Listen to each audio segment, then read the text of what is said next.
At Dunaway Middle School, we believe in service learning, the importance of applying the lessons of the classroom to the world beyond our individual lives, to paraphrase the late General Colin Powell.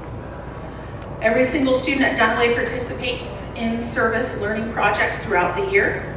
Our students have served all over our community, from cleaning up the Cozine Creek, to working with animal rescue organizations, to volunteering at the library, to tending the community garden. This is actually a photo here, actually at the Air Museum, of our students doing service work here as well. This year alone, we'll have completed well over 4,000 hours of community service as a school. But we're always looking for more ways to expand our reach, as well as positively impacting our youth. One of the most powerful events we hold, which includes multiple advisory lessons leading up to the day's event, is our annual Veterans Day Assembly. In a moment, you're going to hear from Bella and Henry about what the Veterans Day Assembly has meant to them and how it's impacted their own perspectives, ethics, and moral compasses. Our main goal is to honor our community's veterans, but I also want you to know how much our youth need you, your life experience, and your example of service in their lives as well. Everybody?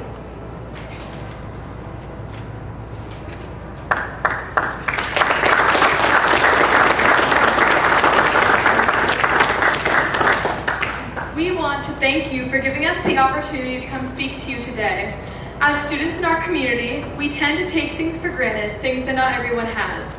Education, healthcare, and civil rights and democracy are all things that many across the globe do not have access to. We are and should be immensely grateful for this opportunity to live in such a great country. But what has made our country the way it is? The American military is often underappreciated in the young community nowadays, primarily because many don't realize how much our military has benefited us as a country. This is why we put on our annual Veterans Day Assembly at Dunaway. It allows our large community of students to look into the experiences of living veterans and to remember those who have passed. We do this through the features of our assembly. When we organized this Veterans Day Assembly last year, we featured 3 live speeches from people who have served in our military. These volunteer veterans were pre-selected and were able to share their experiences and tell our students about what they had learned from their time in the different service branches. This allowed our students to see how just one person has and can make a difference for our country and how important the military has been for us as U.S. citizens. We also featured a few poems spoken by our leadership students. These were words that were written by veterans themselves or their families, but were read by students. This showed our students and veterans attending that we care about their experiences and believe that they should be passed to other people who need to see the significance in their words. Towards the end of our Veterans Day Assembly, we gave our veteran speakers a chance to answer questions that our students had.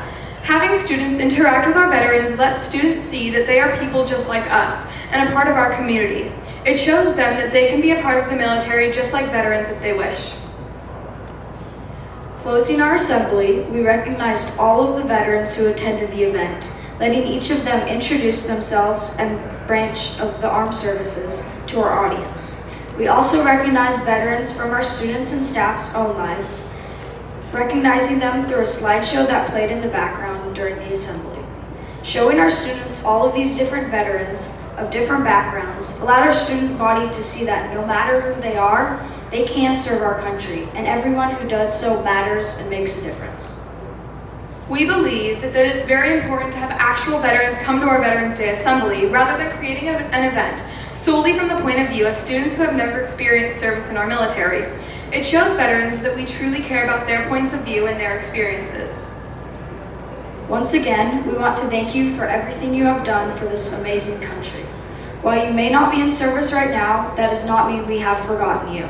As a school community, we care about what you have done and we want to acknowledge that. The Veterans Day Assembly is a perfect example of how to do that, and we hope to see you then. Thank you.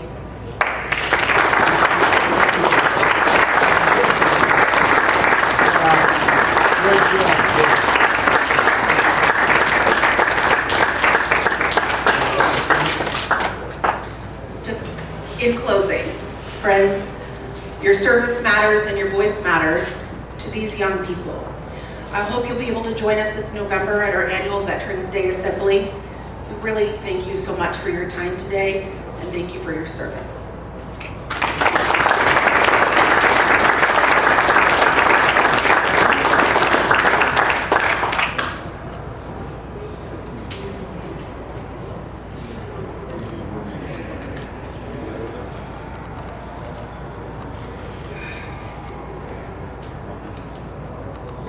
About you, but wow, absolutely. Can we have another hand for these people?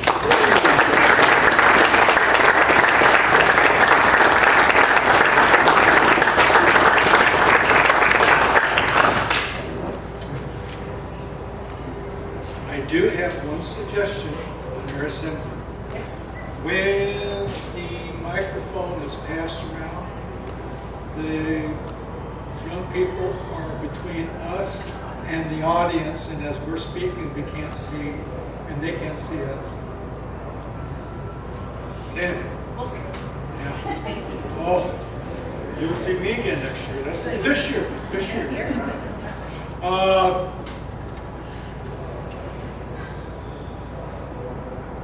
while back, when Stan approached me and asked if I would be involved doing this with Band of Brothers, I had some misgivings and everything, but when we have speakers and programs like this, and I get to have interaction with people and get to talk to them and ask for their help in doing a program, I have yet to be turned down by anybody, and that just floors me. It's very humbling for the support that each and every one of you have given me and helping to make the Band of Brothers in McMinnville still a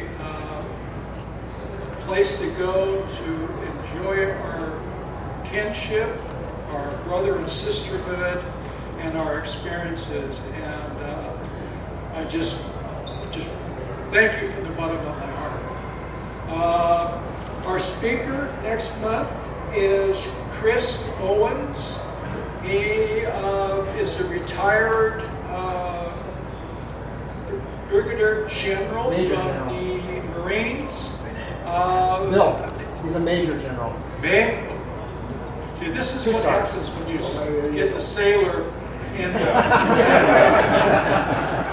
I stand corrected. Anyway, he will be our speaker next month, and he is also a social studies professor at both Western Oregon University and Portland State University.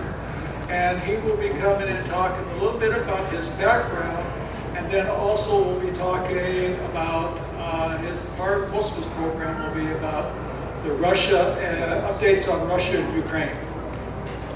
Yes? Can I say something about him? Go ahead. Come up here. Come up here.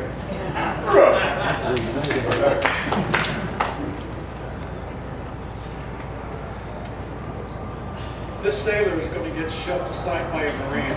Yeah. There you go.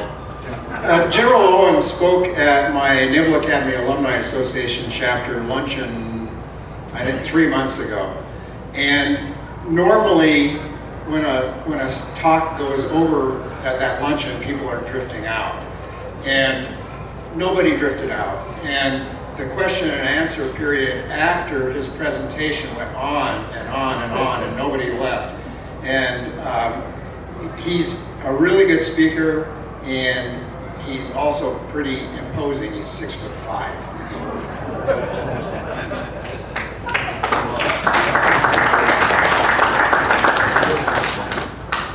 Do we have any information at all on the services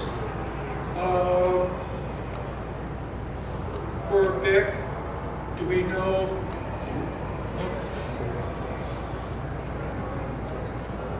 Nobody has. Okay, so I guess we'll find out about it in the paper then, hopefully, or it'll get, yeah. Stan couldn't hear you, but he mentioned that we don't have any details yet, but as soon as they come out, we'll let everybody know. All right, we'll do our best to do that. Thank you. Are there any other announcements? Anything that anybody want? Yes, just a second. Yes, you have the Take a Soldier Fishing in Hag Lake, June 17th. If you're interested, get a hold of me over at the Post 21, Jim Conley. And going back a couple of steps with the Dunaway principal there, I would have one suggestion, and that is you, Dayton, Patton, and everybody else that has these Veteran Day assemblies, stagger your times. We had to leave yours early to get to one in Dayton. And if you've never been to one of these Veteran Day assemblies, you need to go. They are fabulous, they are emotional. The camaraderie between those gentlemen and ladies that are sitting on the front rows there as veterans is amazing. Dunaway did the best job.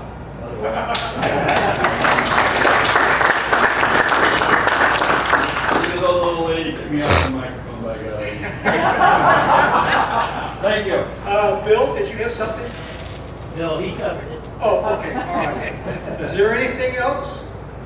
Well, thank you. Oh, yes. Just a little plug for the museum. We are working on getting an F-117 stealth fighter. We should have it end of July, early August. Just so you're aware, it's a very unique airplane. Only 59 of them were built, and once the museums all over the country get one that want them, then they're going to destroy the rest. So it will be a unique airplane once we get it ready for display. Will that be on display or just will be brought up here then? Well, it takes a lot of work to Reassemble to it? display things because the military, you don't get the leading edges of the nose, and a bunch of stuff is proprietary still with Lacke, so it's not a very complete airframe. But I think Tyson wants to just have it over here, and as it's being restored, have it as a display. Hopefully we can get it in time for the air show and be able to get the wings back on and the tail back on. It comes up on a truck, and right now they're all stored in Tonopah, which is in northern Nevada, not at the Boneyard. Thank you so very much. Anything else? Yes. I was one to get a November invitation to Dunaway. You've got it. Yes. So you live in Tiger, correct? Correct. And you have, okay, in October, if you can get me the date and the time, I will have that announced at the October meeting, and it'll also go out on the Bandit Brothers Facebook page. Thank you. And then you always give me an email anyway what the program is and that. So if you want to, you can send me an email about that time and then I can give it back to you. Yes, if you have any communication at all with me, any suggestions, critiques, anything else, you can get my email and you can email me and I will read it and I will do my best to get back to you and give you the information that you want. Anything else? Well, thank you again very much. Have a safe journey home. And we one last time for a big hand for our guests and for